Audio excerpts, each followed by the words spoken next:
El alcohol es una sustancia muy interesante, tiene diferentes efectos en diferentes sistemas y en el sistema nervioso central también tiene efectos diferentes en diferentes partes del sistema nervioso central.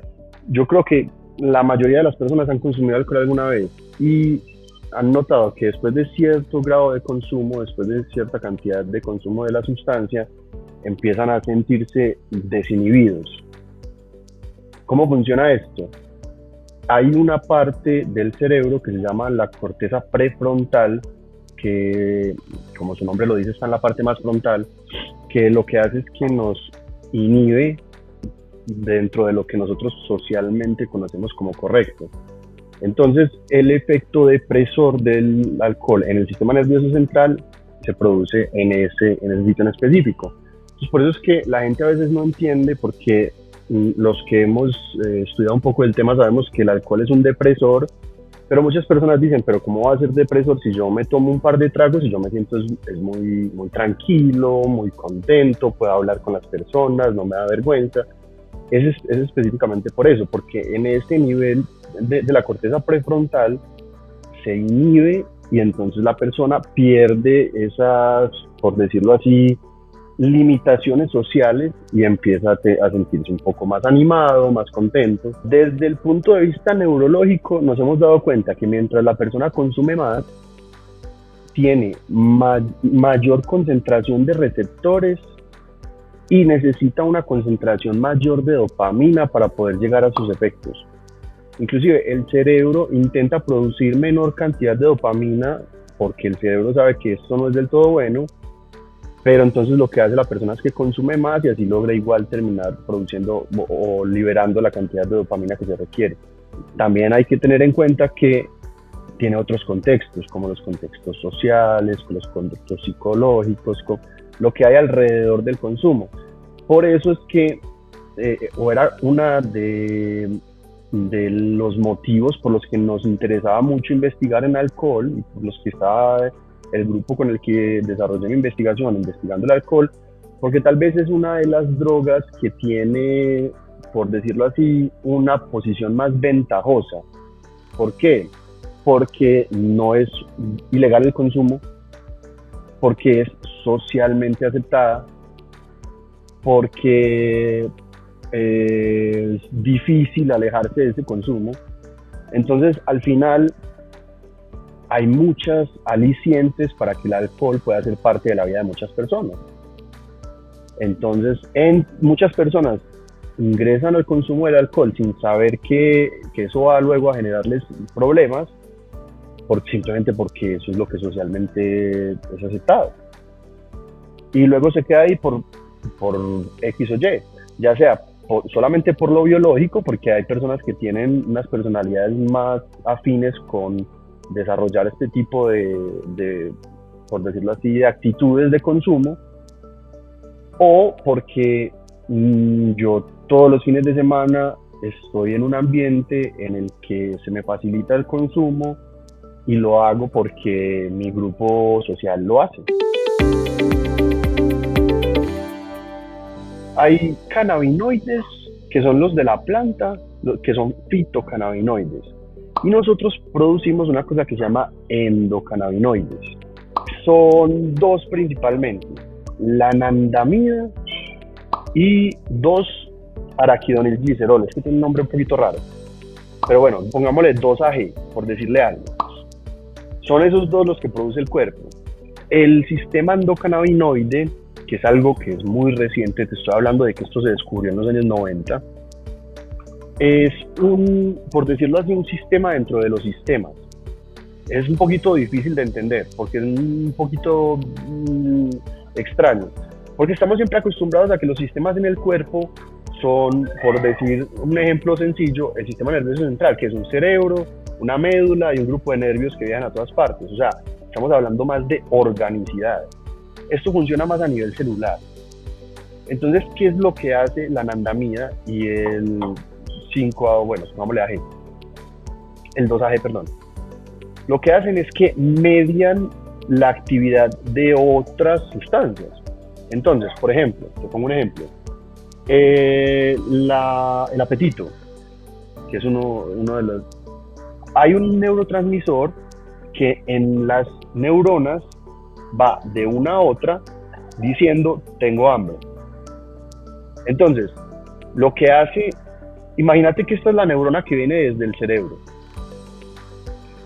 Esta va con el mensaje de tengo hambre, ¿cierto? Y entonces esta, para decir, vení, ya comí, ya no necesito más comida, libera el endocannabinoide y el endocannabinoide viaja a la neurona que venía con el mensaje inicial y la inhibe. Le dice, hey, ya no tenemos hambre. Entonces eso es lo que hace, media las funciones en el cuerpo. Entonces puede afectar cosas como el sueño, como el apetito, como la energía, como diferentes funciones corporales. Tanto la L-etanolamida como los cannabinoides se producen de forma endógena en el cuerpo. No como cannabidiol y como tetrahidrocannabinol, porque esos son los de la planta cannabis. Pero nosotros, los humanos, producimos dos análogos, por decirlo así, no son exactamente iguales, pero son similares. Y aparte de esos, también producimos la L-etanolamida, que hace parte de una familia que se llaman las acetiletolamías. Tiene lo que les estaba explicando, tiene un efecto sobre unos receptores específicos que se llaman PPAR-alfa, y realmente lo que hemos dado cuenta es que se produce en el tracto gastrointestinal y parece que es un mediador del apetito, de la saciedad. Entonces, lo habían investigado mucho con la posibilidad que tiene de mediar el hambre en las personas que tienen problemas de sobrepeso, pero no lo habían investigado tanto en este otro contexto, que parece que también podría tener un mediador de esa regulación en el consumo.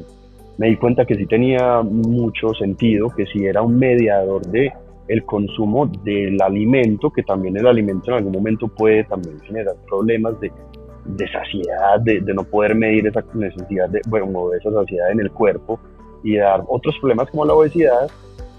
Si eso lo movemos un poco al contexto del consumo de alcohol, pues tenía sentido que pudiera ser un mediador de ese consumo. Por ahí investigando me di cuenta que también tiene como un efecto neuroprotector en el contexto de enfermedades neurodegenerativas. Entonces yo dije, bueno, otra cosa que tiene mucho sentido. Si el alcohol tiene unos efectos deleterios a nivel del sistema nervioso central, puede que esto no solamente medie esa necesidad de consumo de la sustancia, sino que también medie esos efectos negativos que puede tener en el sistema nervioso central.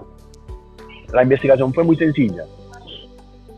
Partimos de un tipo específico de investigación que se llama condicionamiento del lugar preferencial. Es un nombre un poquito raro, pero ¿qué es lo que nos ha demostrado en otras investigaciones? No es que es algo novedoso, esto ya existe y ya es comprobado.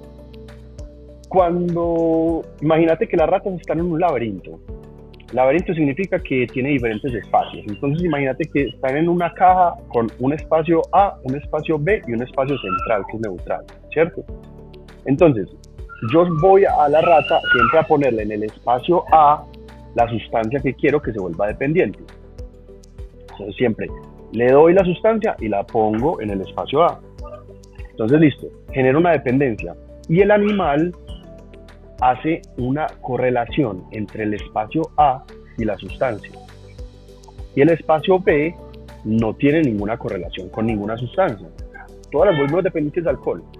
A la mitad les dimos OEA y a la otra mitad les dimos un placebo, para ver si el grupo que les dábamos la OEA buscaba menos ese espacio A que habían asociado con la sustancia. Y nos dimos cuenta que así fue, que es lo interesante de la investigación. Aparentemente, estas ratas que ya son dependientes al alcohol, cuando les doy OEA, buscan menos ese espacio que tienen asociado al alcohol, es decir, que buscan menos la sustancia, que las ratas que no les dimos OEA. ¿Qué puertas abre eso?